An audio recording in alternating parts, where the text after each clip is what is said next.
네, 잘 오셨습니다. 좀 전에 남아 계시던 분들하고 잠깐 얘기를 했지만 어쩌다 보니까 양복을 입고 이 앞에 서 있는데요. 그렇게 막 포멀한 그런 거 아니니까 너무 붙지 마시고 얘기 중간에도 끼어들어오시고 자유롭게 얘기할 수 있으면 좋을 것 같습니다. 어떻게 또 이런 자리가 마련이 되네요. 보통 성경 공부하면 이제 교회에서 이렇게 한다 공부를 해가지고 이번 주제는 뭐다 로마서 공부를 하겠다 뭐 이제 이런 식으로 보통 진행을 하잖아요. 근데 이렇게 여러분들이 먼저 막 연락을 해주셔가지고 했으면 좋겠다 이렇게 얘기를 해서 하는 거는 저도 아마 제가 목사 되고 나서 처음인 것 같습니다. 근데 이전에 그 김동호 목사님이라고 유명한 목사님이 영락교회에서 부목사님 하실 때 한국 영락교회에서 목사님 하실 때 그 성경 공부가 되게 인기가 있으셨대요 그분이. 그래가지고 보통 이제 대형 교회에서 성경 공부하면 그 부목사님이 담당하고 있는 그 교구에서 중심으로 이렇게 참여하고 뭐 이렇게 딱 인원이 정해져 있는데 다른 사람들이 너무 오셔가지고 그 꽉 차고 그러고도 모자라서 창틀을 뜯고 막 창 밖에 서서 막 보고 막 그랬다고 해요. 근데 지금 저는 솔직히 그런 기분을 느끼고 있습니다. 우리 교회에 남으신 우리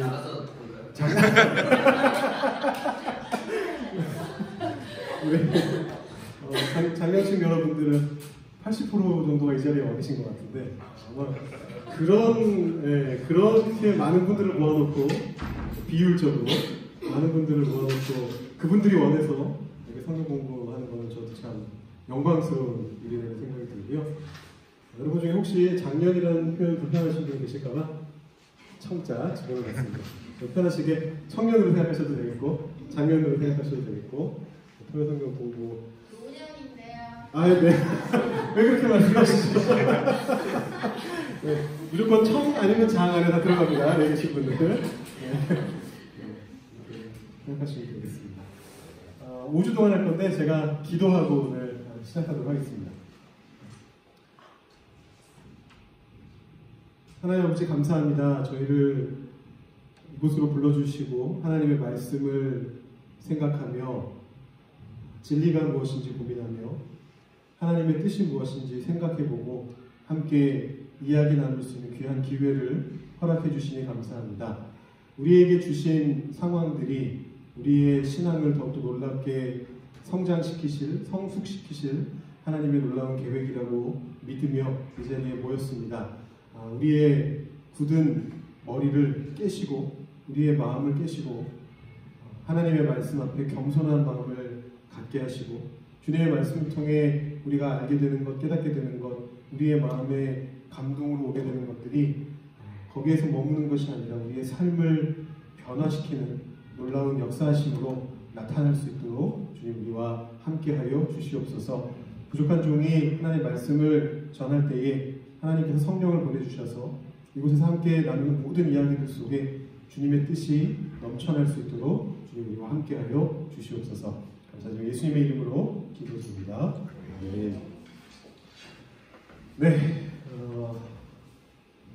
강의 계획을 먼저 보도록 하겠습니다. 포멀하지 않다고 해놓고 첫 페이지부터는 글씨 잘 보이세요? 네. 안 보이시면 앞으로 나오셔도 돼요. 거리가 좀 있는 것 같아요, 지금 분위기가. 네. 제가 이걸 내리려고 했거든요. 가까이 가려고. 근데 이제 제가 가끔 여기를 이렇게 손으로 짚어야 돼가지고 내려갈 수는 없겠더라고요. 글씨 안 보이신 분들, 혹시 놓아놓으신 분들 앞으로 오시면 되겠습니다. 네. 나는 작년이다. 이러고 오시면 됩니다. 네. 노안이신 분들은 더 잘 보이시겠군요. 멀리 있는 게 잘 보이는 거 아닌가요, 노안이? 가까이 있는 거 아닌가요? 이거 그냥 간단하게 강의 계획 적어봤고요. 주제 제목은 역시 간단하게 해놓은 거라 제가 아직 이쪽은 아주 깊이 들여다보진 않아서 조금 바뀔 수도 있는데 일단 큰 틀에서 한번 적어보았습니다. 그래서 오늘 이제 오리엔테이션이고요.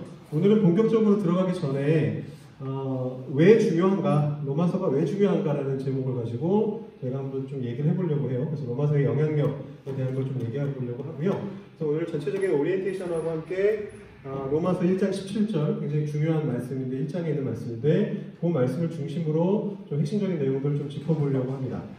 그 다음에 이제 다음 주부터 본격적으로 4주 진행을 하는데요. 4주 동안 진행을 하는데 러프하게 나눠보니까 대략 한 4장씩 나눠지는 것 같아요.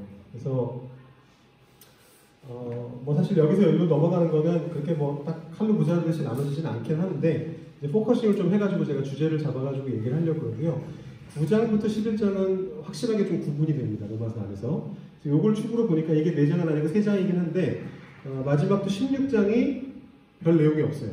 물론 뭐 억지로 내용을 갖다 붙인다면 오늘 제가 새벽기도 설교한 것처럼 그 많은 사람들의 이름을 가지고 이제 뭐 얘기할 것들이 있긴 있겠지만 대부분 이제 바울이 자기 도와준 사람들 소개하면서 이제 성도의 친교를 나누자 그런 내용이 주로 16장에 있는 내용이라 실질적으로 한 대략 4장씩 1장부터 4장까지 5장부터 8장까지 여기는 3장 12장부터 19장까지 이렇게 나누면 대충 로마서를 저희가 4주 안에 빠르게 좀 훑어볼 수 있지 않을까 그런 생각이 들고요. 주제는 다음 주에는 무엇이 중요한가, 오늘은 왜 중요한가인데 무엇이 중요한가라는 주제로 로마서의 중심 주제를 얘기하면서 동시에 제가 청년부 설교 때 그런 주제를 좀 다뤘는데 우리가 왜 말씀을 읽어야 되는가, 말씀을 읽을 때 뭐에 포커싱하면서 말씀을 읽고 말씀을 어떻게 해석할 것인가 약간 이런 주제를 같이 포함해가지고 이날 좀 얘기하려고 합니다. 그 다음에 이제 우리의 현실인데 몸에 머물지만 몸에 죽은 삶을 살자라는 그 바울의 굉장히 중요한 메시지죠. 그래서 우리 안에 있는 내적인 어떤 영적 전투에 관련된 얘기들 이 내용을 좀 다룰 거고요. 그 다음에 이날은 아까 말씀드린 대로 로마서에서 좀 독특한 부분이에요. 좀 확실하게 구분되는 부분이고 유대인은 구원받는가에 대해서 이제 바울이 개인적으로 굉장히 천착하고 있었던 어떤 질문들인데 그거에 대한 답을 쭉 적는 장면이 있습니다. 그래서 사실은 로마서를 꿰뚫는 두 가지 흐름이 있는데 그 중에 하나의 흐름의 핵심이 여기 들어있다고 보시면 되는데 제가 청년부에서는 이걸 빼버렸어요. 그래서 조금 다른 한쪽 주제로 훑어보려고 하다 보니까 이 주제는 빼고 가는데 우리는 청년부보다 조금 더 레벨이 있으신 분들을 대상으로 제가 하고 있기 때문에 이 부분도 다루기로 했습니다. 그래서 이때는 딜레마를 대하는 자세, 유대인은 과연 구원받을 것인가 이런 얘기에 대해서 조금 얘기하고요.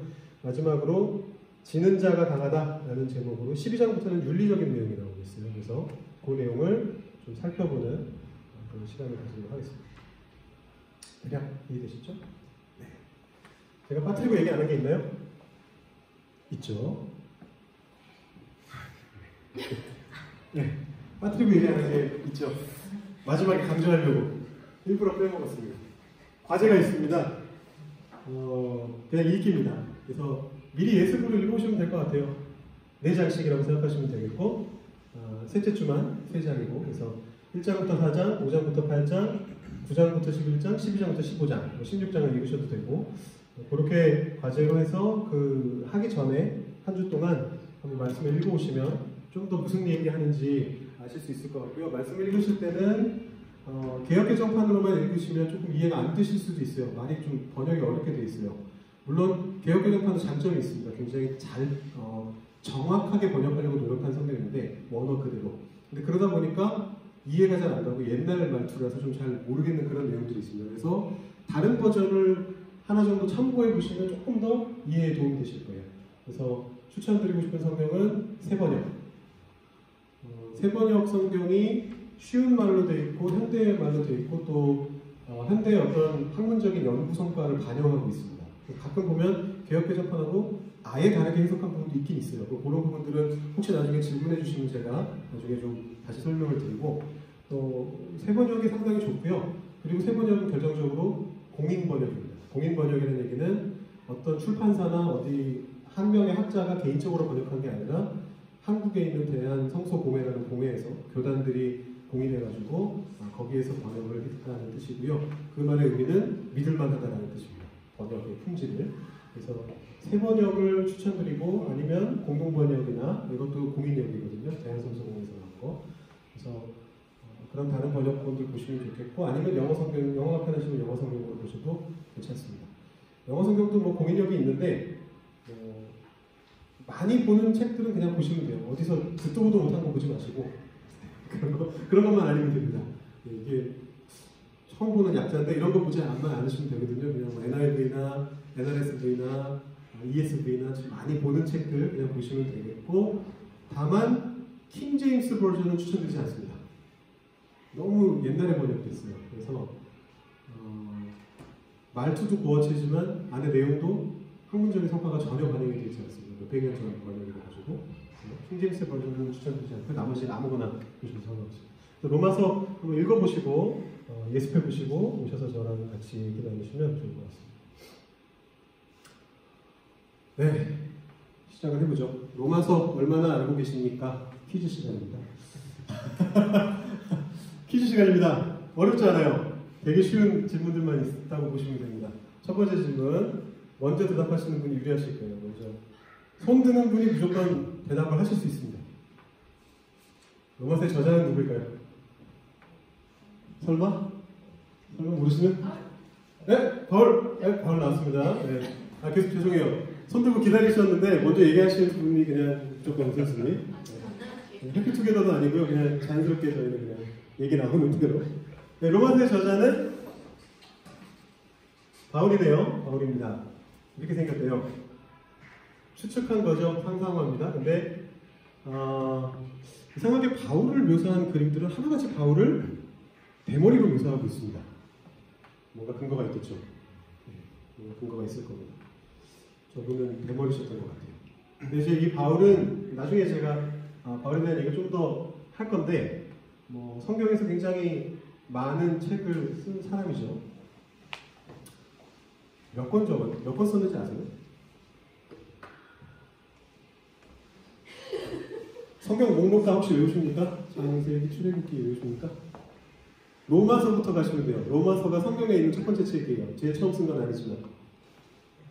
사도, 로마, 고린도전, 고린도서와 갈라디아서, 에베소와 빌립보, 골로새, 데살로니가 전후, 디모데 전후, 디도, 빌레니 13권을 썼습니다. 그래서 권수로 따지면 성경에서 제일 많은 책을 쓴 사람이에요. 그리고 양으로 따져도 제가 되게 굉장히 준비하느라고 어제 3시간밖에 못 잤는데, 그 정신없는 바쁜 와중에 잉여력이 생겨가지고 과연 양이 얼마나 많은가를 갑자기 세보고 싶어 했습니다. 그래가지고 성경을 펼쳐서 페이지를 봤어요.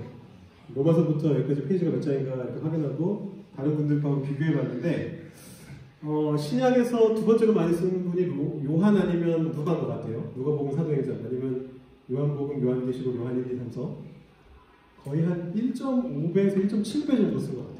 바울이 쓴 게 반까지는 안 되지만, 다 합치고 나서 반까지는 안 되지만 양으로도 굉장히 많다.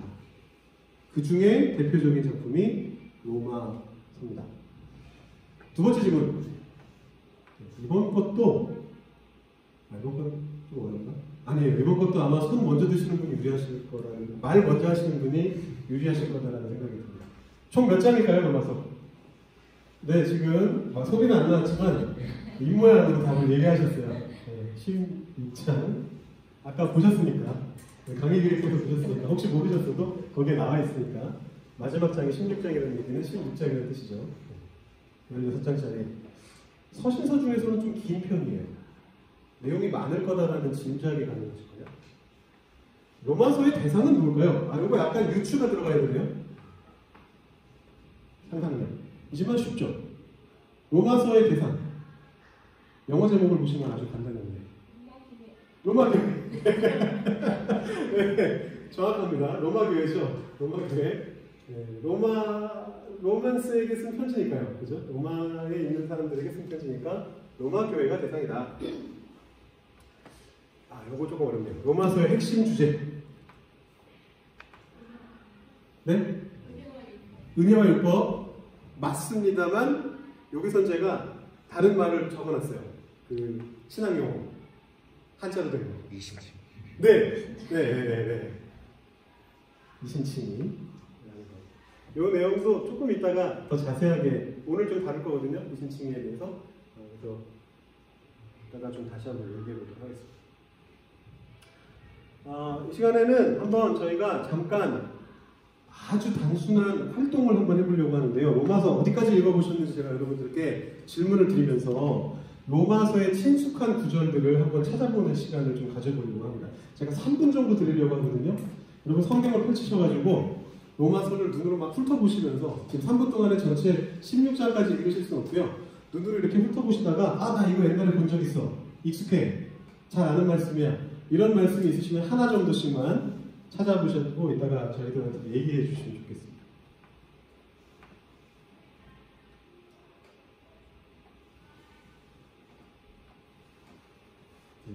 이미 장을 대충 기억하고 계신 분들도 계시겠고 내가 로마서 몇 장에서 이 말씀을 봤어 이렇게 생각하시는 분들도 계시겠고 아니시면 지금 이렇게 막 눈을 훑어보시다 보면 익숙한 말씀이 보일 거예요. 로마서가 좀 인기가 있거든요.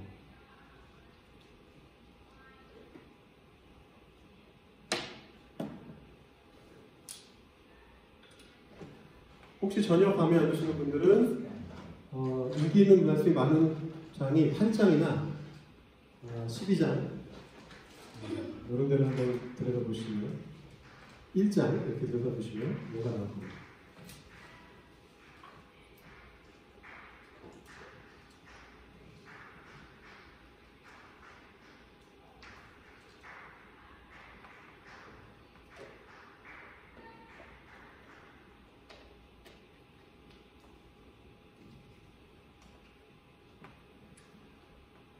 네, 찾아보셨나요?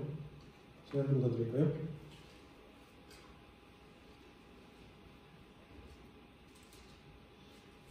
사실 부담을 드리고 싶은 건 아니라서 다 발표하실 필요는 없긴 한데 또 열심히 찾았는데 기회가 안 오면 또 이렇게 마음 상하시는 분들도 가끔 계셔서 시간을 충분히 드리고 있습니다. 여러분 편하신 대로 하시면 되는데 일단은 뭐 다 얘기해 보는 걸로 하겠습니다.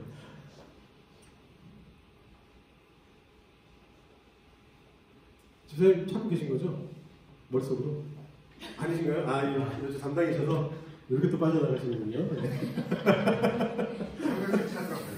네.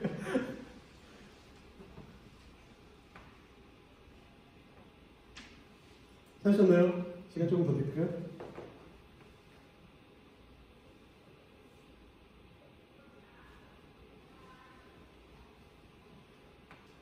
네. 한 분씩 한번 말씀해 주시죠. 겹쳐도 됩니다. 앞에 하셨던 분 거 같은 거 하셔도 되고 본인이 기억나시는 거 찾아보신 거니까. 네, 여기서부터 가지고 주사님. 저는 로마서 8장 38절. 네. 내가 확신하노니 사망이나 생명이나 네. 천사들이나 권세의 자들이나 기미가 현재이나 장래이나 능력이나 높음이나 기쁨이나 다른 아무 피조물이라도 우리를 우리 주 그리스도 예수 안에 있는 하나님의 사랑에서 제일 수 없으리라. 없으리라. 네, 좋습니다. 감사합니다. 네, 유채민 선생님. 네, 10장 9절. 10장 9절. 네가 만일 네 입으로 예수를 주로 신인하며 또 하나님께서 그를 죽은 자 가운데서 살리신 것을 네 마음에 믿으면 구원을 받으리라. 네. 새신자들 만날 때마다 항상 얘기하는 말씀입니다. 네. 네, 정 선생님. 3장 24절 24절. 네, 읽어주시죠. 모든 사람이 죄를 범하였으나 하나님의 영광에 이르지 못하다니라. 그리스도 예수 안에 있는 성령으로 말하여 하나님의 은혜로 값없이 하나님을 얻는다. 네, 감사합니다. 익숙하시죠? 그래서 많이 들어본 말씀들이죠, 다. 그죠? 네. 네, 저는 6장 23절이요. 네. 죄 사실 사망이여 하나님의 사는 그리스도 예수를 우리 주 안에 있는 영생이다. 네. 오전 8장 12절 말씀. 그러므로 이제 그리스도 예수 안에 있는 자에게는 결코 무지함이 없나니 이는 그리스도 예수 안에 있는 생명의 성령의 법이 죄와 사망의 법에서 너를 해방하였습니다. 네, 좋습니다. 감사합니다. 1장 7절 복음의 하나님의 의가 나타나서 믿음으로 믿음에 이르게 하나니 기록된 바 오직 의는 믿음으로 말미암아 살리라 한 것 같습니다. 네, 감사합니다. 지금까지 겹치는 분이 없네요. 네. 네, 8장 28절. 네. 아이와 하나님을 사랑하는 자, 그리스도께서 주시는 믿음 자들에게는 모든 것이 용서하여 선물입니다. 네, 좋습니다. 최선님. 네, 로마서 5장 4절. 네. 인내는 연단은 소망을 이루는 줄 알리로다. 네. 네. 좋은 말씀입니다. 내일 제가 그거 청년부에서 네. 어쨌든 주소 혹시 찾아보셨나요? 아니죠? 네. 여러분들 지금 쭉 이렇게 얘기해 주셨는데 신기할 정도로 겹치는 게 하나도 없네요. 네. 8분이 얘기해 주셨는데 겹치는 게 없습니다. 무슨 뜻일까요? 그만큼 로마서 안에 풍성한 하나님의 말씀이 있다는 뜻이죠. 제가 여러분들이 뭐 얘기하실지 모르니까 제 나름대로 찾아봤는데 많이 겹치는 것 같아요.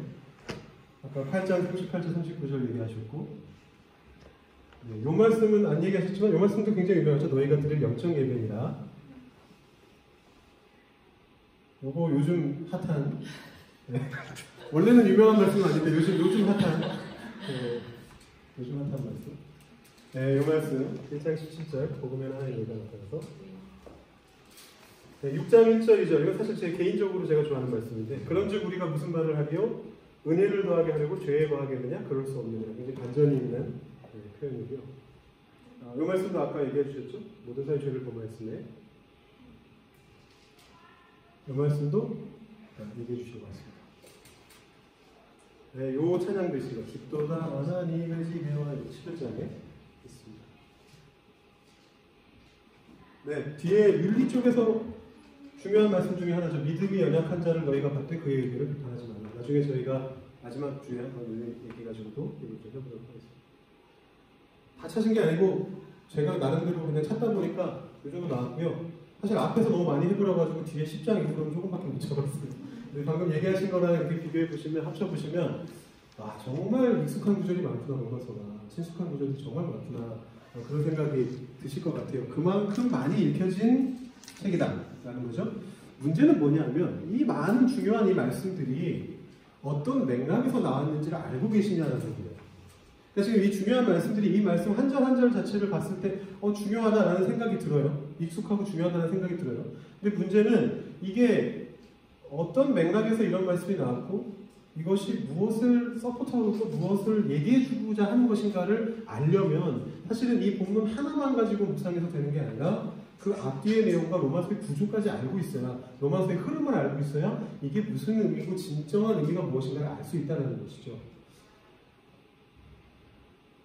자, 그래서 다시 한번 강의 계획표를 갖다 놔봤는데요. 과제 있고요. 늦게 오신 분들 과제 있습니다. 네. 로마서 맥락을 제가 그냥 간단하게 정리해 본 거는 이 정도인 것 같다라는 거였죠. 그래서 앞에 4장은 중심 주제를 도입하고 그 다음에 뒤에 한 4장은 사실 여기는 정확하게 갈라지는 건 아니지만 그 중심 주제에서 더 깊어져가지고 어떤 내면의 영적 전투, 우리의 현실, 실존, 인간이란 도대체 죄와 하나님 사이에서 어떤 삶을 살아가고 있는가 그런 얘기를 하고 그 다음에 이제 9장부터 11장은 조금 빗나갔다기보다 또 다른 주제로 1장부터 계속 이 얘기도 계속 나오는데 또 다른 주제로서 유대인과 이방인의 구원의 관계에 대해서 왜 바울 자신이 유대인이고 예수님도 유대인이셨고 유대인으로부터 구약에 하나님의 말씀이 나왔는데 왜 유대인들이 예수님을 안 받아들이는가 왜 버려지고 있는가 이거에 대한 어떤 딜레마에 대한 질문과 답을 얘기하는 거가 9장에서 11장이고 12장부터는 그 당시에 모든 서신이 다 그랬어요. 끝에는 윤리가 들어가거든요. 권면하는 서신들은 하나같이 끝에 가면 어떻게 살아야 된다 이제 이런 얘기를 하는데 요거를 포커싱 해가지고 결국은 어떤 이 12장부터 15장의 내용을 쭉 보시면 다양한 얘기들이 있지만 결과적으로는 굉장히 뒤집어지는 반전적인 얘기가 있어요. 지는 자가 강한 것이다. 믿음이 연약한 자는 용납해줘야 되고 악으로 선을 이기지 않고 선으로 악을 이겨야 되고 그런 주제가 12장부터 15장까지 쭉 나오고 있습니다. 일단 맥락은 대충 이렇게 진행되는구나 이걸 먼저 머릿속에 넣으시고 로마서가 대략 이렇게 진행되는구나 넣으시고 이제 더 구체적인 맥락은 저희가 각 주에 하면서 다시금 말씀을 들여다보면서 한번 보도록 하겠습니다. 배경도 좀 이해해야 되죠? 로마서의 배경 아까 우리가 간단하게 봤는데 쓴 사람은 바울이고 받는 사람은 로마 교회 성도들이고 뭐 그러하다 이런 것들을 간단하게 봤는데 조금 더 보시면 이 당시 세계의 중심이었던 곳이죠. 로마가 세계의 중심이에요. 바울이 여기를 그렇게 가고 싶어 했는데 못 가다가 로마서 쓸 때까지 못 갔죠. 그러다가 마지막에 갔죠. 마지막에 가서 성경에는 안 나오지만 전승에 따르면 그곳에서 죽은 걸로 순교한 걸로 그렇게 되어 있습니다. 그런데 이 로마 교회는 방금 말씀드렸듯이 방문한 적이 없거든요. 마지막 죽기 직전에 방문하기 전까지는 방문한 적이 없어요. 무슨 뜻이냐면 바울이 직접 세운 교회가 아닙니다. 근데 대부분의 바울 서신은 자기가 세운 교회에 보냈어요. 자기가 세운 교회에. 그러다 보니까 바울이 그 교회의 상황을 너무 잘 알아요. 자기가 세운 교회니까. 그리고 계속 소식을 들을 거 아니에요. 내가 그 교회 세워놓고 다른 데로 옮겨와서 다른 교회 개척하고 있지만 그 교회에 아는 사람이 연락할 것이고 그 교회에서 어떻게 있는지 본인도 관심이 있으니까 가서 물어봤을 것이고 이제 그러면서 교회의 사정을 너무 잘 알아요. 그래서 대부분의 바울 서신들은 특정한 주제를 갖고 있습니다. 그 교회에 그때 필요했던 말씀들을 얘기해요. 고린도 교회 니네 왜 이렇게 싸워? 싸우지 마. 가 핵심이에요. 고린도서의 전체 내용을 진짜 한마디로 간략하게 요약하면 계속 싸운다는 소리 들어가지고 첫 1장부터 시작해가지고 내가 너네한테 세례 준 적 있냐? 막 이러면서 계속 따지면서 싸우지 마. 예수님 안에서 하나야. 그 얘기를 처음부터 끝까지 하고 있는 거거든요. 근데 로마 교회는 바울이 세운 교회가 아니었고 이 로마서는 바울이 자기가 세우지 않은 교회에 보낸 유일한 편지입니다. 그래서 내용이 특수한 상황이 아니라 굉장히 일반적인 얘기를 하게 돼요. 그래서 중요해진 거예요. 일반적인 얘기를 했기 때문에 그 말은 일반적이라는 말은 무슨 말이냐면 보편적이라는 뜻이고 모든 사람들이 관심 있고 받아들일 수 있고 생각해 볼 수 있는 주제를 얘기하는 거죠. 그렇기 때문에 이 로마서가 양도 좀 많은 편이지만 바울이 쓴 서신 중에서 16장이기 때문에 양도 좀 많은 편이지만 그 안에 핵심적인 내용들이 많이 들어있어서 나중에 교리가 만들어질 때, 기독교의 교리가 만들어질 때 제일 중요한 역할을 하게 되는 거죠.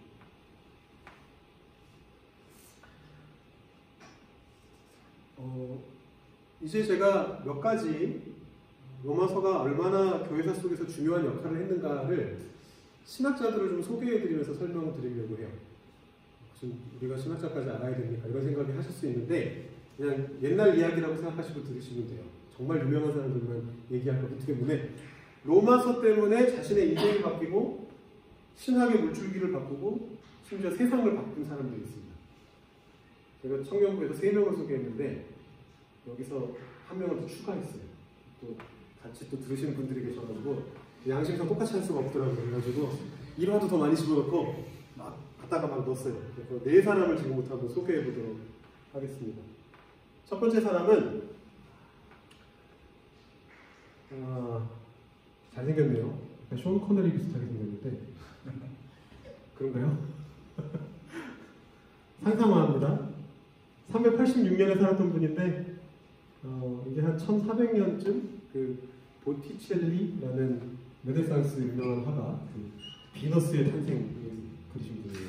조개 위에 이렇게 서 있는 거 그리신 분인데 그분이 그린 거니까 1000년 뒤에 그린 거니까 상상합니다. 누굴까요? 정말 유명한 교부 처치파더. 여러분이 아시는 처치파더가 여러 명 있다면 정말 유명한 한 분이고 그게 아니라면 아마 이분 정도는 그래도 들어보셨을 거예요. 여러분이 지금 만약에 대답을 못하고 계시다면 이분이 처치파더인 줄 모르는 거죠. 이름을 얘기하면 무조건 아실 거예요. 누구냐면 성 아우구스티누스라고 하는 사람입니다. 한글 이름으로 이해가 안 되시면 영어를 보시면 됩니다. 어거스틴이라는 이름으로 더 유명합니다. 한국 교회에 원래 영어 발음으로 소개가 됐기 때문에 어거스틴이라고 하면 대부분 다 아시고요. 요즘은 이제 원래 라틴어 발음으로 발음을 해주는 추세이기 때문에 이름이 영어로 바뀌었죠. 아우구스티누스라고 하는 사람이고 어거스틴입니다. 어거스틴. 이 사람이 방금 소개해드린 대로 교부들 중에서 초대교회부터 시작해가지고 카톨릭 교회가 공식적으로 시작한 거야 물론 옛날이지만 카톨릭 교회가 중세 카톨릭의 어떤 흐름을 띠기 전까지 그래서 우리 개신교에서도 다 인정하는 어떤 중요한 신학자들이 있는데 그 사람들을 처치 파더스라고 하거든요. 대충 한 400년, 500년대까지 활약했던 이제 초대교회 때부터 한 400년 정도 활약했던 분들이에요. 이분들이 교회의 중요한 교리들을 다 세우시고 하셨던 분들인데 그 중에서도 제일 유명한 사람이에요. 제일 유명한 사람입니다. 이 사람의 신학이 지금까지도 영향을 미치고 있어요. 지금까지도. 이 아우구스티누스는 어떤 사람이었느냐면 아주 방탕한 삶을 살았던 사람입니다. 원래는. 얼마나 방탕했느냐 하면 17살의 나이에 한 여인을 만나서 불같이 사랑을 하는데 육체적인 사랑을 여기서 얘기해도 되죠? 저희는 장년이니까요. 얘기해도 되는 19금 얘기해도 되는 거죠. 이 양반은 19세도 되기 전에 17세에 한 혼자 유학 가가지고 약간 우리 이민자들하고 비슷하네요. 엄마 아빠 떠나서 아빠는 일찍 죽은 것 같고 엄마를 떠나서 모니카라고 유명한 어머니죠. 어머니를 떠나서 유학 가가지고 거기에서 어떤 여인을 만나서 육체적 사랑에 빠집니다. 그 다음에 19살부터 29살까지는 이제 종교적으로 막 혼란기를 거쳐요. 그래가지고 어머니가 그렇게 기도를 하면서 이 사람을 기독교로 오게 만들려고 노력했는데, 회심하게 하려고 노력했는데 안 하고 마니교라고 하는 조로아스터교하고 기독교하고 합쳐진 이상한 이단 종교에 빠져듭니다. 그거를 10년 넘게 거기에 빠져 있었어요.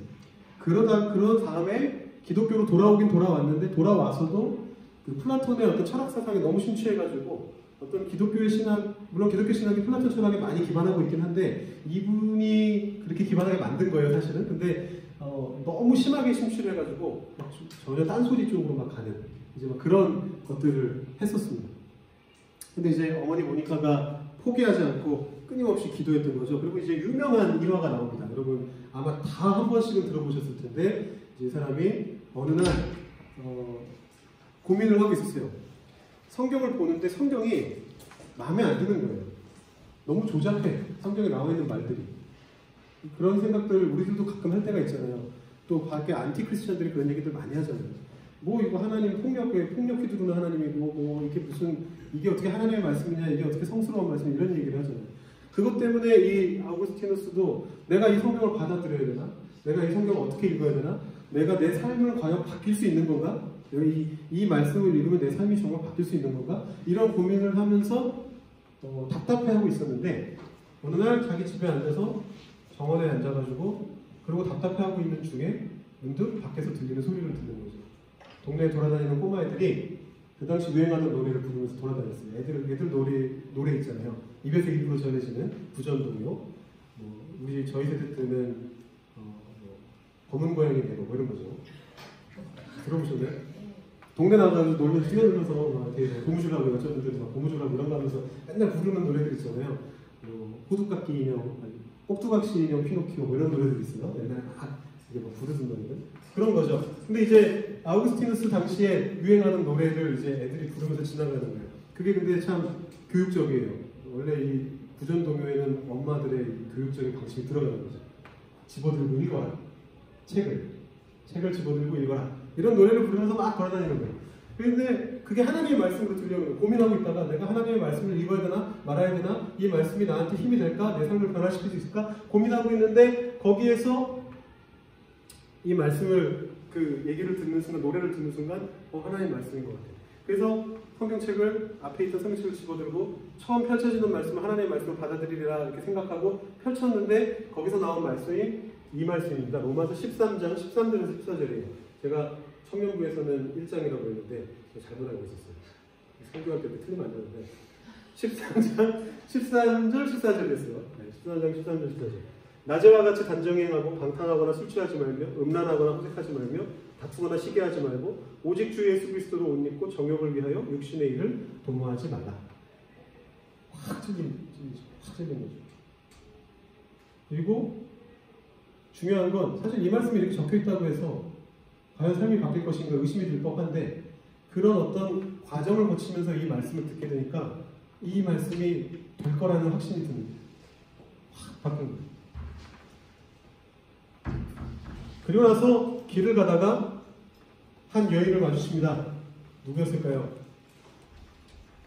자신과 방탕한 삶을 함께 했고 육체적 삶을 나누던 그 여인과 길을 가다가 마주쳤습니다. 아우구스티누스가 모른 척하고 지나갔대요. 그러니까 그 여자분이 기가 차잖아요. 어이가 없는 거죠. 저 인간이 이렇게 된 거죠. 저 인간이 좀 붙잡아가지고 왜 나 모른 척해요? 라고 물어보니까 아우구스티누스가 뭐라고 얘기했느냐면, 당신은 여전히 당신이지만 나는 예전의 내가 아닙니다. 라고 대답을 했다고 합니다. 그리고 나서 신학에 몰두하게 되고, 아까 말씀드린 대로 기독교 신학의 틀을 바꿔버리는, 이분이 이때 세워놓은 틀이 지금까지 기반이 되는 그런 어떤 신학을 세워나가죠. 이분 책 중에 이제 이런 내용들을 담고 있는 고백록이라고 하는 책이 있고, 참회록 컨페션이라는 책이 있고, 그거 말고도 시티 오브 갓 신국론이라고 하는 책인데, 이런 책들이 지금까지도 고전으로 기독교 바깥에서도 읽히는 이제 그런 책으로 물기를 끌고 영향을 미치고 있습니다. 근데요, 이것도 지금 시간이 없어서 다 말씀을 못 드리겠지만 막 읽어보니까 이 양반도 사실은 자기가 이랬다라고 얘기를 했는데, 이렇게 내가 이런 이 말씀을 읽고 확 바뀌었습니다라고 고백록에서 얘기를 했는데, 학생들이 연구를 또 계속 해보니까 그렇게 한 번에 바뀐 것 같지 않다. 한 번에 바뀐 것 같지 않다. 왜냐하면 이 고백록은 자기가 나중에 한 10년, 20년 지나가지고 쓴 책인데, 정작 초반에 10년 정도 동안은 이런 경험에 대해서 한 번도 얘기한 적이 없고, 그 다음에 그 안에 있는 사상도 좀 바뀌어 있더라는 거예요. 직후에, 회심한 직후에는 나중에 만들어지는 중요한 사상들이 아직 없더라, 그런 거예요. 그래서 과연 이런 식으로 변한 게 맞느냐 의문을 갖고 있는데, 중요한 건 뭐냐 하면, 그렇다고 아우구스티누스가 거짓말을 자기가 썼다는 게 아니라 자신의 과거의 경험을 나중에 눈으로서 다시 보고 해석한 거를 적어놓은 거죠. 후대의 눈으로 다시 보면서 이 경험이 나를 이렇게 만들었어요 라고 말하는 거죠. 사실은 이렇게 한 번에 확 바뀐 게 아니라 말씀 읽고 확 온 건 맞는데, 그렇다고 그 사람이 한 번에 확 바뀐 게 아니라 저런 과정을 거쳐가면서 말씀을 해석해가는 과정 속에서, 신학을 계속해서 공부해가는 과정 속에서 변하게 되는 그런 일들이 있었다라는 것입니다. 두 번째 사람입니다. 이분은 아시겠죠? 얼굴만 봐도 저 빵모자 누굽니까? 1515년 택신하셨습니다. 개신교를 만든 마르틴 루터입니다. 말씀하셔도 됩니다. 다 아실 것 같은데 말씀 안 하고 계시는데 말씀하셔도 됩니다. 이분은 마르틴 루터고요. 1515년에 회심했죠. 사실 이분 얘기는 많이 들어보셨을 것 같아가지고 제가 뭐 자세하게 얘기 안 드려도 될 것 같긴 한데, 이 양반이 종교개혁을 하게 된 계기가 있죠. 어떤 거였냐면 죽음의 두려움에 계속 빠져 있었어요. 자기가 죽을 것 같다. 죽으면 구원받지 못할 것 같다. 나는 죽음이라는 면죄부 그때 딱 면죄부 하는 때였는데, 그래가지고 자기도 이 교회에서, 카톨릭 교회가 그 당시 중세 카톨릭 교회가 타락해가지고 막 바티칸 대성당 이런 거 큰 거 막 짓고 막 이러면서, 여기 건축 헌금하시면 여러분의 영혼이 하늘로 올라갑니다. 뭐 그런 얘기 하는 때였어요. 말도 안 되고, 말도 안 되는 소리 하면서. 근데 이 양반들이 훈련받은 꾼이었어요. 사람들을 이렇게 끌어들이는 꾼이었어요. 그래가지고 이 사람들이 아주 이런 식으로 얘기했대요. 면벌부 함을 파는, 면죄부를 파는 함을 이렇게 들고 다니면서, 여러분들이 여기에 동전을 넣으시는 그 순간, 금화를 넣으시는 그 순간, 그 동전이 딸그랑 떨어지면서 그 딸그랑 울려 퍼지는 소리가 싹 울려 퍼지는 순간, 여러분의 조상님들이 지금 죽어서 바로 천국을 못 가고 연옥에 가서, 카톨릭에서는 연옥을 믿잖아요. 연옥에 가서 자신의 벌을 다 받고 나서 천국으로 가기 위해서 정화를 받고 있는, 고생하고 있는 그분들이 바로 그 순간 천국으로 가신다. 이런 식으로 막 이제 홍보를 했다는 거예요. 근데 그 두려움에 빠져 있었어요. 왜 그 두려움에 빠졌느냐 하면, 자기 친구가 죽는 걸 봤어요. 눈앞에서. 어느 날 비가 많이 오는 날, 이제 자기도 신부고 수사고 그 옆에 사람 친구도 수사인데 같이 하나님 열심히 믿는 사람들이잖아요. 그 둘이서 같이 벌판을 가고 있는데 이제 막 갑자기 폭우가 몰려온 거죠. 그래서 이제 막 번개가 치는데, 여러분도 아시겠지만 지금이야 뭐 고층 빌딩도 있고 좀 안전한 편이지만, 옛날에는 허허벌판에 나무도 저 멀리 있고 피레침 같은 거 없잖아요. 번개가 그냥 친 거예요. 깜짝 이 사람들이 너무 놀라가지고 막 빨리 뛰고 있었는데, 어느 순간 루터가 막 달리고 있다가 어느 순간 보니까 자기 친구가 안 보이는 거예요. 번쩍하더니 자기 바로 옆에 있던 친구, 같이 뛰고 있던 친구가 번개에 맞아가지고 죽은 거예요. 그게 자기가 될 수도 있었던 거죠. 너무 충격으로 다가온 거예요. 나랑 가장 친했던 이 친구가 이렇게 허망하게 갑자기 죽었어. 같이 열심히 하나님 믿던 사람인데, 신학 공부하고 신학을 해서 신부가 된 사람인데, 그럼 나는 내가 지금 이렇게 열심히 공부하고 열심히 하나님께 헌신하고 내가 이렇게 열심히 하는데 나는 어떻게 되는 거지? 이 두려움이 있었던 거죠. 그리고 이제 그게 더 깊이 들어가서 단순히 죽음에 대한 두려움이 아니라, 죽음 이후에 나는 어떻게 되는가? 과연 나의 의로움이, 나의 공로가 과연 나를 구원할 수 있을 것인가? 나를 천국에 갈 수 있게 만들 것인가? 아니면 나도 연옥에 가가지고 수십 년, 수백 년을 고통받아야 되는 건가? 나는 맨날 내 죄짓는데, 매일매일 살면서 내 속에 죄가 있는데, 그걸 느끼는데. 이래서 이제 이 루터가 거기에 아주 깊이 몰두하게 되죠. 어떻게 하면 이 문제를 해결할 수 있을 것인가? 그래가지고 안 해본 게 없어요. 온갖 고행을 다 했습니다. 자기 몸을 때리고 치고 바티칸 대성당 앞에 보면은 계단이 있대요. 여러분들도 혹시 가보셨는지 모르겠는데 저는 가봤는데 왜 기억이 안 날까요? 어쨌든 거기 계단이 있대요.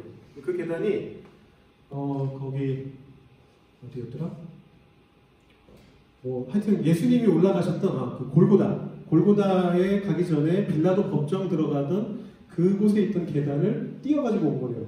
콘스탄티누스 황제 어머니가 누군가 그 신앙심 좋았던 분이 떼가지고 로마로 갖고 온 거예요. 그걸 거기다가 이제 세워놓은 거예요. 예수님이 오르셨던 그 길을 무릎 꿇고 올라가는 거예요. 그때 당시 유행했던 제일 유명한 고행 중에 하나예요. 그 무릎 꿇고 그 돌계단을 올라가는 거예요. 한 번이 아니고 수십, 수백, 수천 번 계속 기도하면서 주기도 외우면서 카톨릭에서 이렇게 하면서 외우잖아요. 기도송 막 부르면서 계속 올라가는 거예요. 이 루터가 그 당시 모든 사람들 중에서 제일 많이 그걸 했대요. 제일 오래 왔다 갔다 했대요. 무릎에 다 피나고 터져가지고 막 그렇게 될 때까지 그걸 했대요. 그래도 마음속에 평화가 안 오는 거예요. 나는 구원받았는가. 내가 죽고 나서 과연 나는 천국에 가는가. 그런데 이 양반이 이제 비텐베르크 대학에서 가르치게 되면서 로마서를 가르치게 되면서 로마서를 보기 시작한 거죠. 보다 보니까 느끼게 된 거예요. 이 루터가 한 말을 제가 직접 말씀드려볼게요. 이 말씀을 보고 바뀌는 건데 아까 보셨던 말씀이죠. 17절 복음에는 하나님의 의가 나타나서 믿음으로 믿음에 이르게 하나니 기록된 바 오직 의인은 믿음으로 말미암아 살리라 한 것 같으니라. 이렇게 스스로 고백을 합니다. 나는 흠잡을 데 없는 수도사였지만 하나님 앞에서 양심의 심한 가책을 받고 있는 죄인에 불과했다. 나의 공로가 하나님의 진노를 완화시킬 수 없다는 것을 나는 확신할 수밖에 없었다. 그래서 나는 주야로 이 말씀을 읽은 다음이죠. 나는 주야로 하나님의 공의와 오직 의인은 믿음으로 말미암아 살리라는 말씀이 어떻게 논리적으로 연결되는지 이해할 때까지 묵상했다. 무슨 말씀인지 이해되세요? 사실 이 문장이 굉장히 모순적이거든요. 제가 이따가 이 본문을 직접적으로 얘기하면서 좀 더 얘기하겠지만 하나님의 공의는 세상의 모든 죄를 벌하는 것인데 어떻게 의인은 믿음으로 살 수 있는가? 이 말이 연결이 안 되는 거예요. 바울이 써놨으니까 믿긴 믿어야 되겠는데 힘 있는 말씀인데 하나님의 의가 우리 의인을 믿음으로 말미암아 살게 할 것이라고 말하는데 그게 연결이 안 돼요. 하나님의 의라면은 내 속에 죄가 있는 걸 내가 뻔히 아는데 나는 죽어야만 하는 마땅한 죄인인데 하나님의 의가 어떻게 나를 살리지? 믿음으로 말미암아 살리다는 게 무슨 뜻이지? 그러다가 하나님의 공의가 자기를 믿는 자를 의롭다고 인정해 주시는 주님의 은혜와 전적인 자비를 통해서 얻게 되는 의다. 내 의가 아니고 내가 가지고 있는 의로움이 아니고 나의 공로가 아니고 하나님께서 인정해 주신 넌 의로운 존재다라고 인정해 주시는 전적인 자비 안에서 받게 되는 의다라는 걸 깨닫게 되면서 천국의 열린 문을 통과했다라는 걸 얘기를 합니다. 그때부터 성경이 새롭게 읽히기 시작했다. 이제 그런 얘기를 하죠. 그래서 루터가 나중에 95개조 반박문에서 카톨릭 교회의 영업소를 비판하면서 이렇게 얘기합니다. 아까 말씀드렸던 얘기죠. 연고개 안에 던진 돈이 딸랑 소리를 내자마자 영혼이 연옥에서 벗어나 나온다고 말하는 것은 성경에 있는 말씀이 아니다. 인간의 생각을, 학설을 설교하는 것이다. 라고 이렇게 말하게 됩니다. 세 번째 사람. 근데 그 루터의 경우에도 여기까지 가는 과정이 있었어요. 이게 한순간에 이 부분도 있긴 있었지만 그 신학이 다시 깊어지면서 사실 루터는 처음부터 가톨릭 교회로부터 나오려고 하지 않았거든요. 처음부터 개신교 세우려고 하지 않았어요. 그냥 이상한데요? 성경 말씀하고 다른데요? 고쳐주시면 안 될까요? 너 나가. 알겠습니다. 이렇게 된 거거든요. 그러면서 이제 개신교를 만들게 됩니다. 이분은 누굴까요? 이분은 누굴까요? 네? 칼바르트가 저분입니다. 아닙니다. 그분은 다음에 소개해드리겠습니다. 제가 한 명 추가했다고 그랬잖아요. 누구실까요? 머리 스타일이 어느 나라 분 같으세요? 네? 영국 같죠? 네, 영국 맞습니다. 존이라는 이름을 가지고 있습니다. 힌트. 존. 네? 존 스토트는 더 후대 사람입니다. 1738년. 찬송가도 썼습니다. 유명한 분입니다. 애덤스 아닙니다. 무슨 경찰서였나? 아는 존이 다 나오면 안 됩니다. 존이라고 하시죠. 웨슬리라는 사람입니다. 옛날에 웨슬리 기념 그 관을 간 적이 있는데 영국에 이 사람 키가 그렇게 작았대요. 거기 침대를 전시해 놨는데 옛날 침대들은 그 위로 뭐 이렇게 기둥 같은 거 해가지고 이렇게 천장 있잖아요. 이건 너무 높고 이건 너무 짧아가지고 이분이 한 150cm 됐다는 것 같은데 이게 너무 짧아가지고 침대가 쓰러질 것처럼 보였더라고요. 이렇게. 근데 마이크가 안 나오는 것 같아요. 그냥 두고 제가 이걸 말하려고 혹시 하셨는데 하셔도 괜찮으세요? 네. 잘 들리세요? 네. 지금 턱이 아파지고 있었어요. 턱에다 붙이고 얘기하거든요. 네, 이분이 이제 감리교를 만든 분이에요. 그 한국의 우리 장로교 출신 분들이 약간 감리교를 무시하는 경향이 있어요. 왜냐하면 한국에서 감리교가 두 번째로 많은 교파인데 장로교가 너무 커가지고 비교가 안 되거든요. 네, 그래서 대부분의 한국교회 성도님들은 대부분 장로교 출신들이 많기 때문에 우리 교회도 지금 장로교에서 오신 분들이고 그러다 보니까 감리교를 좀 무시하는 경향이 있습니다. 근데 세계적으로 보면 감리교가 장로교보다 많아요. 그게 전 세계 종교 인구, 그러니까 기독교 인구를 이제 표로 만들어 놓은 건데 이게 이제 카톨릭이 제일 크고요. 반일 교파로 따지면 그 다음에 이제 오순절, 그 다음에 그 정교회, 동방정교회, 그 다음에 성공회, 앵글리칸, 침례교 이런 식으로 갑니다. 도대체 프레스비테리언은 어디 있습니까? 여기 있네요. 조금 확대해 볼게요. 여기도 정교회 있고 이래서 헷갈리니까 개신교만 놓고 보면 이렇게 돼요. 펜테코스탈이 제일 많고 오순절, 성공회, 침례교, 복음주의인데 특별한 교파성을 띠지 않는 우리는 그냥 복음주의입니다라고 말하는 사람들, 그 다음에 루터교, 한국엔 루터교가 너무 없어가지고 완전 무시당하는데 사실은 세계적으로 보면 많은 편이고 여기 메소디스트 있네요. 여기 감리교예요. 그 다음에 우리 프레스비테리언이 있지 않고 일로 올라가서 아프리카에 요즘 많이 유행하고 있는 아프리카식 기독교, 뭐라고 표현하기 좀 애매하지만 그 다음에 회중교회, 그 다음에 장로교가 있습니다.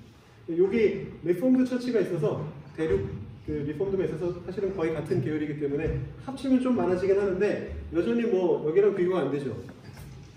감리교보다는 이렇게 합치면 많지 않습니까? 라는 생각이 드실 수가 있는데 사실은 웨슬리가 감리교 운동을 하면서부터 성령 운동에 대한 관심이 생겨나면서 그 영향으로 생겨난 교파가 이 교파입니다. 오순절입니다.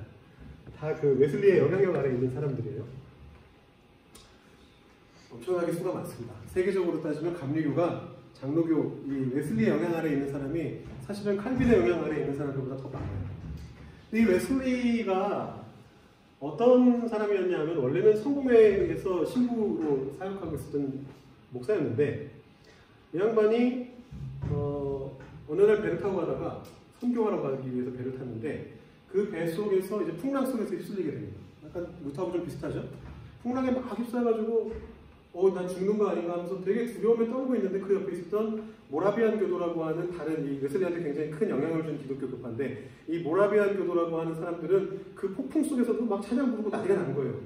너무 신앙심 추천한 거예요. 그걸 보고 충격 먹었어요. 난 목사인데 저 풍신도들이 나보다 더 신앙이 좋아. 나는 어떻게 이 두려움에서 벗어날 수 있지? 그러다가 선교지에 가서 선교 활동을 했는데 실패합니다. 대실패. 선교를 하러 갔는데 선교가 대실패입니다. 그러면서 좌절하게 되는 거예요. 난 뭐지? 난 목사인데 나 선교하러 갔는데 되는 게 하나도 없네? 그러다가 어느 날 그 부흥회 같은 곳에 가서 강독교회에 가서 어떤 평신도가 앞에 나와서 제가 지금부터 기독교 신앙서적을 읽어드리겠습니다. 이 책을 펴줘서 있는데 뭐냐면 마르틴 루터의 그 로마서 강해 책의 서문을 읽기 시작했습니다. 로마서 주석 서문을 읽기 시작했습니다. 그걸 옆에서 듣고 있다가 여기를 깨닫게 되는 거죠. 우리가 그리스도를 믿을 때 하나님께서 우리 마음에 변화를 가져오시는 일을 묘사하는 말을 듣는 중에 내 마음이 이상하게 뜨거워지는 것을 느꼈다. 이 경험을 하게 되면서 그때가 1738년인데요. 이 경험을 하게 되면서 이 사람이 감리교 운동을 하기 시작하는 거예요. 감리교 운동을 하기 시작하면서 이 성공회로부터 나와가지고 감리교를 개척하고 그 감리교의 어떤 운동들을 일으켜나가고 성령의 중요함을 얘기하고 성화의 중요함을 이야기하기 시작합니다. 나중에 이렇게 묻게 돼요. 이 칭의, 미식칭이라는 개념이 의로움이 중요하다. 하나님이 주시는 의로움이 중요하다라는 이 개념이 그 루터가 종교개혁했던 가장 중요한 개념이었는데 이 웨슬리는 칭의도 중요하지만 더 나아가서 우리의 삶이 바뀌는 것이 또 중요하다. 이 얘기를 하면서 이렇게 이제 이야기를 하죠. 회개가 종교의 현관과 같다면 믿음은 문과 같고 성결은 종교 그 자체다. 거기까지 가야 된다. 네. 내가 회개했다고 끝나면 그건 뭐랑 똑같다? 여기서 말하는 현관은 그 밖에 있는 문 말하는 거죠. 밖에 있는 문 열고 들어가서 난 집에 들어왔어 라고 말하는 것과 똑같다. 회개했으면 믿음을 통해서 집 안으로 문을 열고 집 안으로 들어오는 것이고 그 다음에 성화돼서 그 삶을 살아가는 것이 진정한 기독교다라고 그렇게 얘기를 하는 마지막입니다.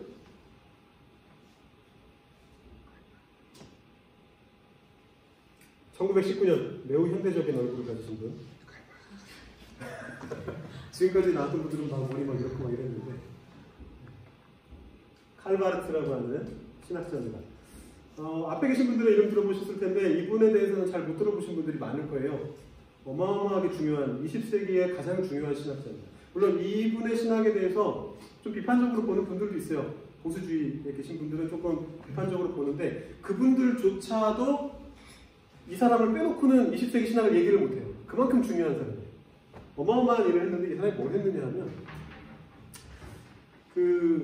이분이 로마서를 읽고 신학을 완전히 방향을 바꿔놓기 전까지 신학의 핵심 주류는 뭐였냐면 소위 말하는 자유주의 신학이었어요. 여러분 자유주의 신학이라는 말 많이 들어보셨죠? 자유주의 신학도 사실은 깊이 들어가면 우리가 그렇게 막 악마화하면서 자유주의 신학 저리 버려야 돼 막 이렇게 생각하지만 그렇게 나쁜 것까지는 아니었어요. 의도는 되게 좋았어요. 시작하는 의도는 되게 좋았고 18세기, 19세기에 이 자유주의 신학이 시작되게 된 배경은 이제 그 당시에 어떤 계몽주의적인 어떤 철학사조의 영향을 받으면서 시작이 된 거예요. 뭐냐? 하나님이 인간을 만들어 주셨잖아. 인간은 이성을 가지고 있잖아. 하나님이 선물로 주신 이 이성을 잘 활용하면 하나님께 더 가까이 갈 수 있는 거야. 하나님을 더 잘 이해할 수 있고 하나님을 더 많이 알 수 있게 되는 거야. 되게 맞는 말 같지 않으세요? 되게 맞는 말이죠. 의도는 좋았어요. 우리 인간의 이성을 잘 활용하면 하나님이 선물로 주신 거니까 잘 활용하면 분명히 우리가 하나님께 더 가까이 갈 수 있을 거야. 이 세상은 더 좋은 세상이 될 거고 더 하나님의 뜻이 넘쳐나는 세상이 될 거고 이렇게 이제 생각을 한 거예요. 그게 쫙 올라갔어요. 한 200년 동안 자유주의 신학이 막 올라갔어요. 근데 이 양반들의 단점은 뭐냐면 인간의 이성을 너무 중요시하다 보니까 막 소위 말하는 그거죠. 성경도 막 다 인간의 이성으로 파가지고 여기서부터 여기까지는 모순인데 이거는 나중에 추가된 건가 막 잘라내고 막 이제 이런 거 한 거죠. 예수님이 실제 계셨던 분인가? 실제 계셨으면 이 성경에 나오는 거랑 똑같이 말씀하셨을까? 아닌가? 이러면서 막 이제 그거 파고드는 거를 했던 사람들이에요. 근데 이 바르트도 처음에는 그 신학을 공부했죠. 그게 그 당시 주류였어요. 대세였으니까. 독일 교회의 주류가 자유주의 신학이었어요. 그걸 배웠단 말이에요. 배우다가 이상함을 느꼈어요.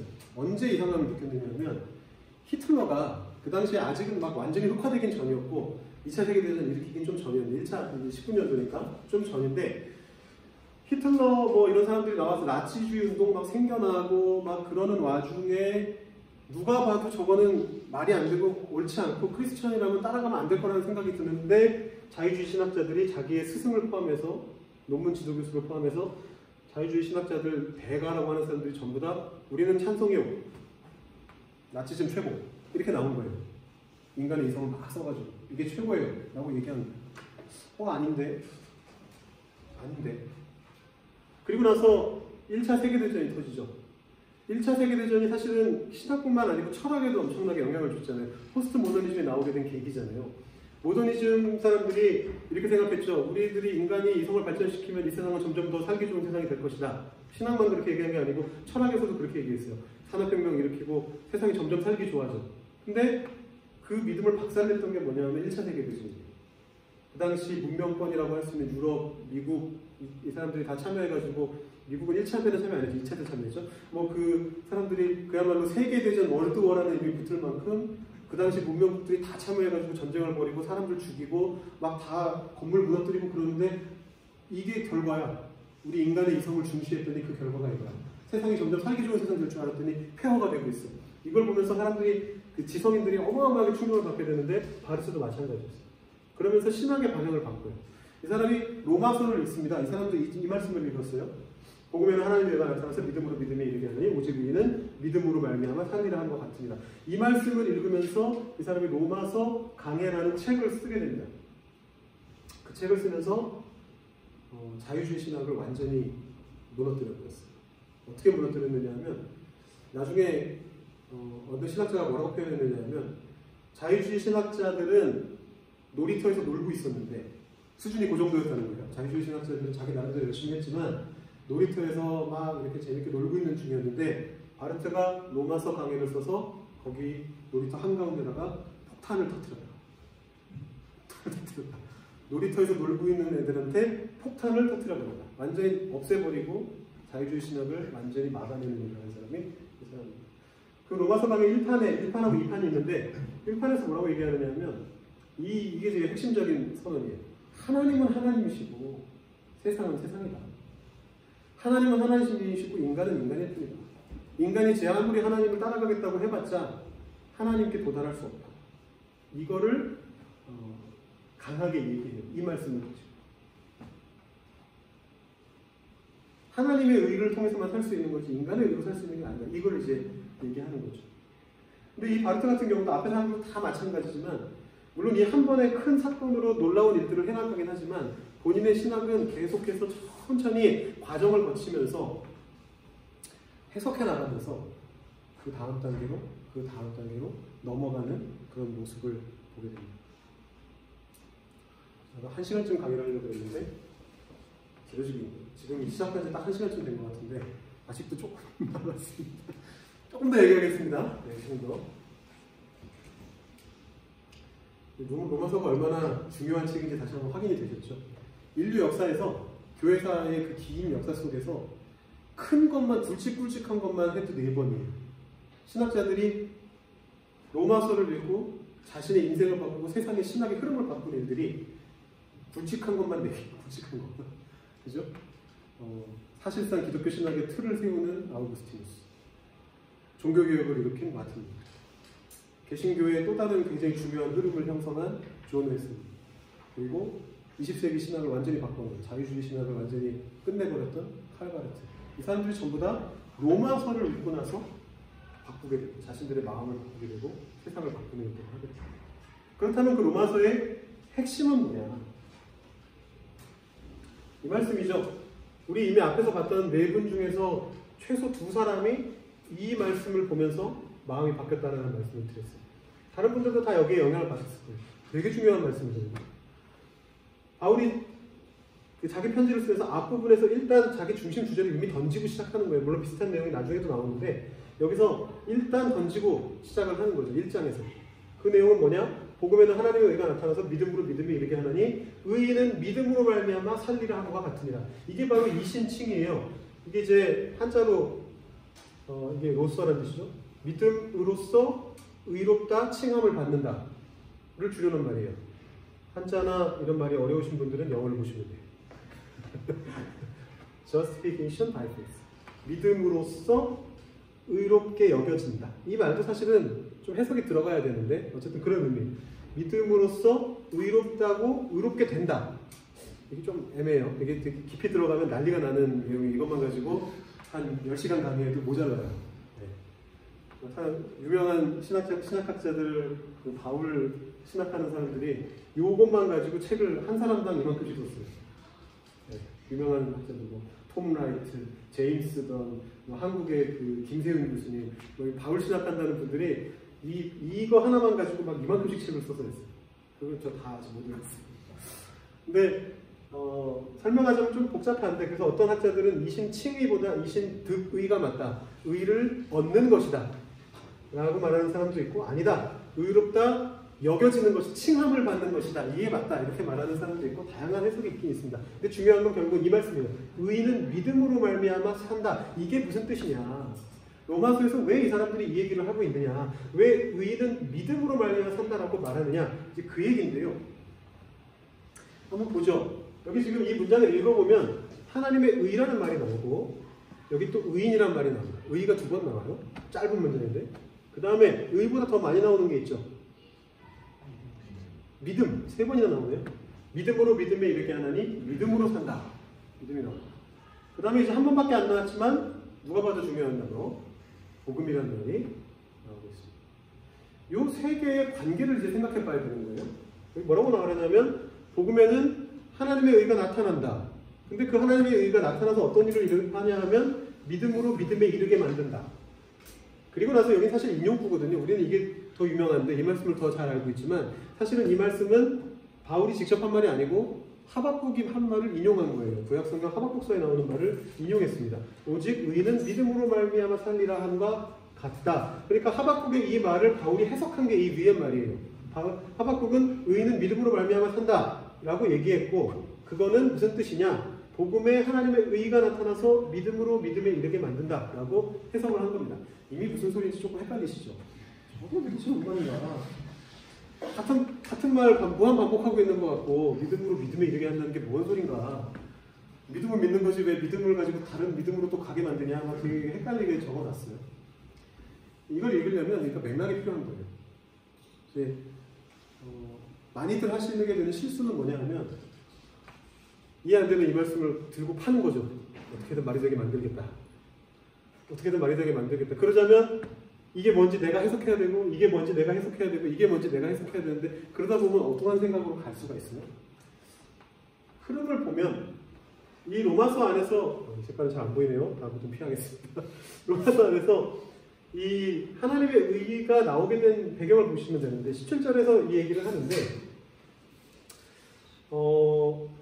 복음이라고 그랬잖아요. 그 복음은 뭐냐면 여기 이렇게 얘기해요. 16절 바로 한 절 위에 뭐라고 얘기하느냐면 복음이라고 하는 것은 모든 믿는 자에게 구원을 주시는 하나님의 능력이다. 이렇게 얘기합니다. 모든 믿는 자에게 구원을 주시는 하나님의 능력이 바로 복음이다.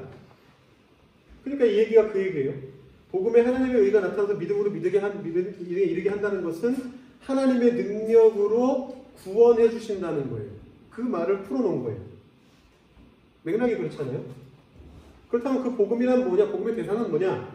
조금 위에 보시면 3, 4절에 예수 그리스도께서 부활하셔서 능력으로 하나님의 아들로 사람들 앞에 선포되셨다는 걸 믿는 믿음이 바로 복음이에요. 그 내용이 복음이에요. 그러니까 바울은 이걸 전하고 다녔어요. 예수님이 부활하셨고 능력으로 하나님의 아들이 되셨다. 아들로 선포되셨다. 그렇기 때문에 이 부활하신 예수님이 우리를 구원하는 존재시다. 그러한 하나님의 능력이다. 우리를 구원하고자 하시는 하나님의 그 능력이 바로 복음이고 그 복음의 결과적으로 나타나게 되는 것은 뭐냐 하면 하나님이 우리를 구원하시려고 하는 이 의로움이 나타나시게 된다. 여기서 말하는 이 하나님의 공의를 우리가 이렇게 생각하면 안 되는 거예요. 하나님은 세상의 모든 죄 지은 것들을 벌하시려고 하신다. 그게 공의다. 우리가 흔히 그렇게 생각하잖아요. 흔히 그렇게 얘기해요. 구약의 하나님은 공의의 하나님이고 신약의 하나님은 사랑의 하나님이다. 그래서 공의와 사랑을 서로 대조해 놓습니다. 그래서 공의라는 것은 하나님은 세상을 벌하시는, 잘못한 사람들을 벌하시고 죄 지은 자를 벌하시고 그것이 하나님의 공의다라고 생각하고 있었는데 그렇게 보고 이걸 이해하면 이해가 안 돼요. 그러니까 루터가 아까 한 말처럼 똑같이 그거 가지고 고민한 거예요. 하나님의 의가 믿음에 이르게 한다는데 어떻게 의인이 믿음으로 살지? 나 이거 연결이 안 돼요. 난 이해가 안 돼요. 하나님의 의가 우리의 구원하고 무슨 상관이에요? 라고 이제 얘기하게 될 수밖에 없는 거죠.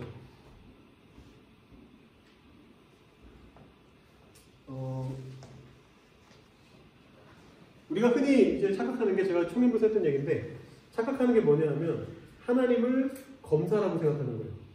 칼 쓰는 검사가 아니고 뭐죠? 법정의 검사, 죄 지은 사람 고발하는 사람, 프로시큐터라고 생각하는 거예요. 하나님을 하나님의 공이라는 거를 그렇게 생각해요.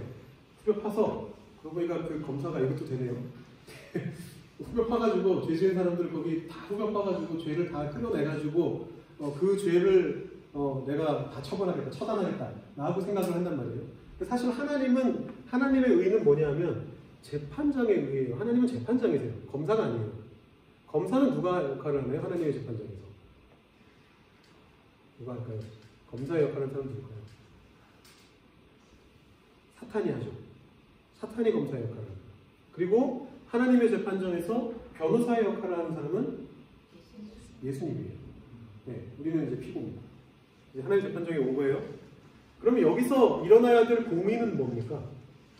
재판장에게 있어서 재판정에서 만들어져야 되는 공의는 뭐예요? 회개를 통해서 이 사람이 자기가 저지른 것만큼만 벌을 받고 그렇지 않은 부분은 괜찮게 되도록 만드는 게 공의죠. 그게 재판장의 공의예요. 재판장이 사실은 한국의 여론이 별로 좋지는 않은데 한국의 사법 시스템에 대해서 좀 별로 다들 안 믿으니까 여론이 좋지는 않은데 그런 걸 해요. 한국에서도 죄인이 재판장한테 반성문을 내게 돼 있어요. 그거 아세요? 그래서 반성문을 많이 써요. 반성문을 많이 쓰면 조금 벌이 줄어들어요. 그래서 좀 여론이 안 좋긴 해요. 재판장이 뭔데, 네가 뭔데, 죄는 딴 사람한테 지었는데 여기다가 사과하는지 확인도 안 하고 재판장한테 반성문 쓴다고 해서 봐주는 게 말이 되냐. 물론 이제 그런 얘기를 하는데 방금 회개 얘기를 하셔서 그 얘기를 하는 건데 이 죄인이 자기가 저지른 죄값만큼 치르게 하는 게 공의예요. 더한 것도 공의가 아니에요. 이런 죄를 저질러서 이거 벌금형 내려야 될 건데 너 벌금형은 안 되겠다. 너 나한테 기분 나쁘게 했으니까 너 감옥 들어가. 보통 그런 경우도 가끔 있거든요. 왜냐하면 재판장이 자신의 형량을 여기서부터 여기서 해서 결정할 수 있으니까. 근데 막 와서 반성하는 태도 안 보이고 그냥 자기 멋대로 막 그렇게 나오면은 너 그냥 감옥 들어가 막 이렇게 하기도 해요. 가끔씩 자기가 내릴 수 있는 범위 안에서. 하나님의 재판장으로서의 공의는 뭐냐? 그 사람이 자기 죄값만큼 치르게 하는 거예요. 더도 아니고 덜도 아니고. 거기서 이제 사탄은 어떻게 얘기하는 거냐면 죄송한 말이지만 저 인간이 저지른 죄들을 보면 인생을 살면서 저지른 죄들을 보면 감옥에 가서 무기징역입니다. 지옥으로 보내주시죠. 이게 사탄이 하는 일이에요. 예수님이 하시는 말씀 하는 일은 뭐예요? 예수님이 하시는 일은 네, 이 인간이 죄 지은 건 맞습니다. 근데 이 사람이 동시에 삶을 살면서 나를 믿었고 예수님을 믿었고 예수님의 사람으로 살기 위해서 발버둥 치면서 노력했고 그래서 내가 이 사람을 알기 때문에 내가 나의 보혈의 피로 이 사람을 덮었기 때문에 이 사람의 모든 죄를 내가 이미 예전에 십자가에서 내가 다 졌기 때문에 이 사람은 무죄입니다. 라고 얘기하는 게 예수님의 변호죠. 하나님이 거기에서 공의를 이루시려면 뭘 하셔야 되는 거예요? 끝까지 후회하셔야 되는 거예요? 그건 검사의 역할이죠. 하나님의 공의는 뭐냐? 우리를 구원에 이르게 하시는 하나님의 능력이다. 모든 믿는 자에게 구원을 주시는 하나님의 능력이 바로 하나님의 의다라는 것을 이 맥락 속에서 읽어내지 않으면 딴소리 하게 됩니다. 그 의가 뭔지에 대해서 딴소리를 하게 된다는 것이죠. 그러니까 우리의 어떤 선한 행실로 우리가 구원을 받는 것이 아니고 그 말이 이 말이죠. 의는 믿음으로 말미암아 산다. 어떤 믿음이냐?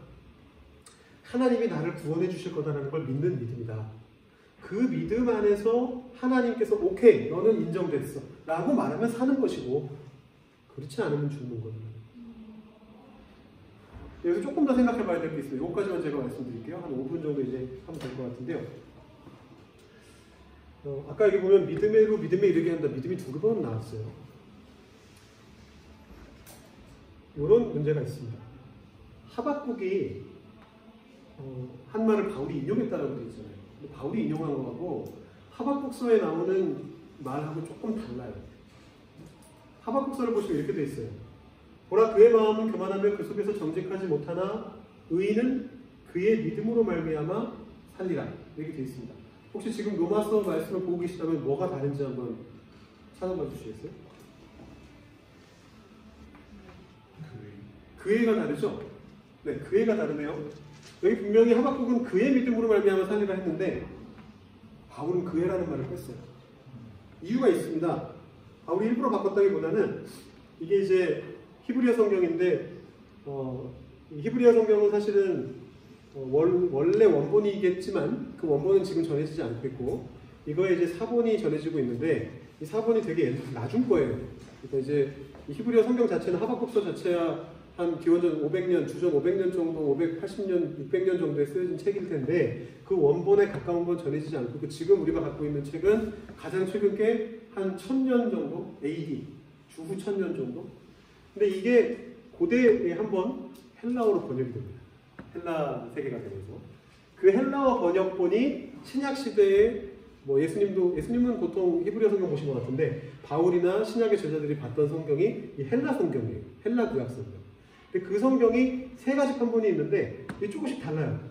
지금 우리가 갖고 있는 히브리어 성경은 그의 믿음이라고 되어 있는데 신약 시대에 보던 헬라어 성경은 나의 믿음으로 살게 될 것이다. 하나님의 믿음으로. 하나님의 믿음은 하나님이 하나님을 믿는 게 아니니까 여기서 말하는 믿음은 신실함, faithful을 가지고 살게 될 것이다. 아니면 나의 의는 신실함으로 살게 될 것이다. 아니면 그냥 의는 믿음으로서 살게 될 것이다. 하박국은 이걸 인용한 거예요. 3번을 인용한 거예요. 어떻게 보면 중립적인 인용을 한 거죠.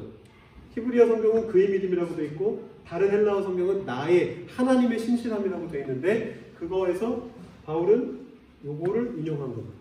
바울의 의도는 뭐였고 하박국의 의도는 뭐였느냐.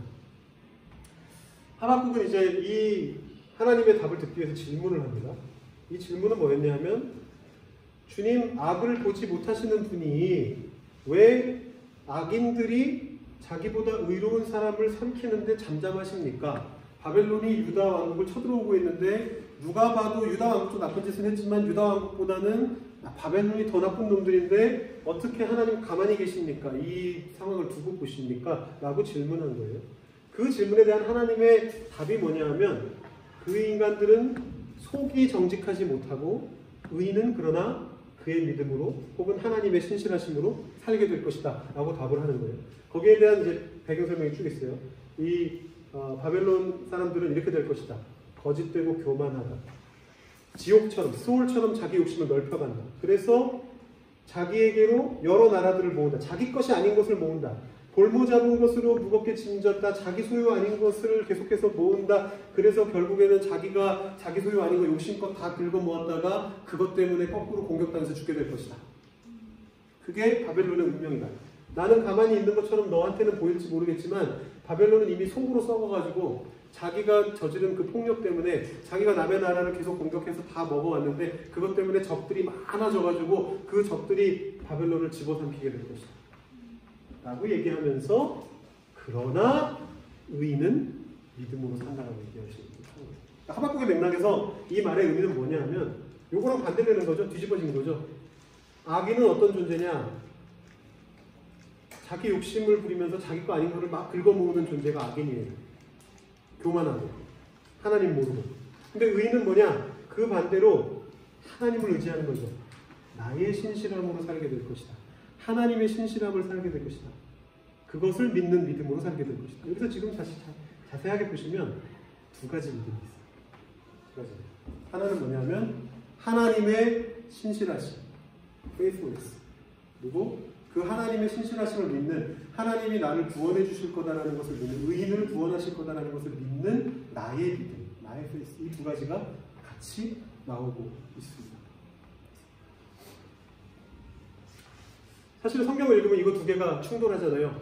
바울은 이렇게 얘기하죠. 구원에 있어서 행위가 아니라 믿음이 중요하다. 야고보는 이렇게 얘기해요. 구원에 있어서 믿음이 아닌 행위가 중요하다. 어느 말이 맞아요? 사실은 믿음이라는 단어에 대한 해석이 다른 거죠. 이 둘이 서로 충돌하고 있는 것처럼 보이지만 그러나 그 안에는 컨센서스가 있어요. 그게 뭐냐 하면 구원 자체는 믿음으로 받는 것인데 믿는 사람이 결국은 행동하지 않겠니? 야고보 얘기는 그 얘기잖아요. 믿는 사람은 행동을 하지. 믿었는데 행동을 안 하면 그건 가짜 믿음이야. 그건 진짜 믿음이 아니야. 어디에다 강조점을 주느냐에 이게 사실은 같은 얘기를 하고 있습니다. 루터하고 웨슬리도 사실은 서로 다른 얘기를 한 것 같은데 루터는 칭의로만 구원받는다. 오직 칭의가 중요하다. 하나님께 의롭다고 인정받는 거가 중요하지. 우리의 행실, 상황 이런 것들이 중요한 게 아니고 내가 선한 일을 해오므로써 구원받는 게 아니고 나는 칭의로만 받는 것이다라고 얘기해요. 근데 웨슬리는 뭐라 그러냐면 똑같은 얘기예요. 이거하고. 칭의로만 구원받는 건 맞는데 성화도 그만큼 중요해. 구원받는 사람이 어떻게 안 변하니? 구원받았으면 바뀌지. 라고 얘기하는 게 웨슬리예요. 그래서 루터는 바울을 되게 좋아하고 야고보를 되게 싫어했죠. 루터가 뭐라고 했냐면 야고보서는 지푸라기 서신다. 빼야 된다 성경에서. 실제로 자기가 편집을 하면서 성경을 다시 번역하면서 야고보서를 성경 맨 뒤로 갖다 뺐어요. 계시록 뒤에다가. 자기 그 계시록 갖다 맨 뒤에다 끼고는 그 뒤에다가 외경을 넣었어요. 거의 외경 취급한 거죠. 근데 차마 외경으로 아예 넣어버리지 못하고 정경 제일 끝에다가 넣고 그 다음에 거기다가 외경을 갖다 집어넣었어요. 근데 이 둘은 언뜻 보기에 충돌하는 것처럼 보이지만, 그리고 중요한 핵심을 강조할 때는 다른 하나를 좀 소홀히 하게 되는 것처럼 보이지만, 그러나 아까 제가 그 신학자들 얘기하면서 과정과 해석에 긴 시간들이 있었다고 말했잖아요. 그 시간을 거치면서 결국은 이게 합쳐져요. 그래서 이 안에는 두 개의 믿음이 충돌하고 있는데, 그 믿음은 뭐냐면 하나는 내가 믿음이라고 생각하는 것, 다른 하나는 그 나의 믿음을 온전한 믿음으로 이끌어 가시는 하나님의 신실하심. 이 두 가지 믿음이 이 안에 들어있습니다. 그래서 사실은 방금 우리 로마서 그 말씀에서 믿음으로 믿음에 이르게 한다는 말씀을 뭐 다양하게 해석할 수는 있겠지만, 저의 해석은 믿음으로 믿음에 이르게 한다. 나의 믿음을 하나님의 신실하심을 통해 온전한 믿음에 이르게 하시는 것이다 라고 저는 그렇게 해석을 합니다. 여기까지 이해하시고 다시 17절을 읽으시면 이게 이런 의미구나 라는 생각이 드실 것 같아요. 그게 로마서의 핵심 주제입니다. 믿음으로 구원받는다가 단순히 믿음으로 의롭다함을 받아서 구원받는다가 단순히 나는 하나님 믿어요 라는 말이 아니라는 거예요. 나는 예수님이 나를 구원해 주신 걸 믿어요. 그 말이 끝이 아니라는 거예요. 그 말이 담고 있는 바를 이해하고 삶이 바뀌어가고 생각이 바뀌어가고 그 과정을 다 거쳐서, 그 성화의 과정까지 다 거쳐서 결국은 온전한 믿음까지 이끌어 가시는 그 하나님이 선물로 허락해 주시는 그 믿음을 우리가 갖게 될 때 우리는 구원을 받게 된다는 거죠. 이 표현은 조금 오해의 소지가 있네요. 그 믿음을 갖게 돼야만 구원을 받는다는 게 아니라 구원을 받은 그 믿음을 가지고 거기까지 가게 되면 하나님 거기까지 계속해서 이끌어 가신다라는 거예요. 그것이 로마서에 나오는 핵심 가치가 되겠습니다. 오늘 제가 오리엔테이션으로 앞에 로마서가 왜 중요한가 여러분들이 직접 생각해 보시는 시간도 가져보고 교회사를 얘기하면서 여러 신학자들 얘기를 하면서 이게 왜 중요한가 말씀을 드렸고요. 그 다음에 이제 로마서를 앞으로 이해하시기 위해서 가장 핵심적인 개념이 되는 이심칭의에 대한 개념을 17절 말씀을 토대로 한번 쭉 말씀을 드렸습니다. 다음 주부터는 이제 제가 본격적으로 내용들을 다루려고 하고요.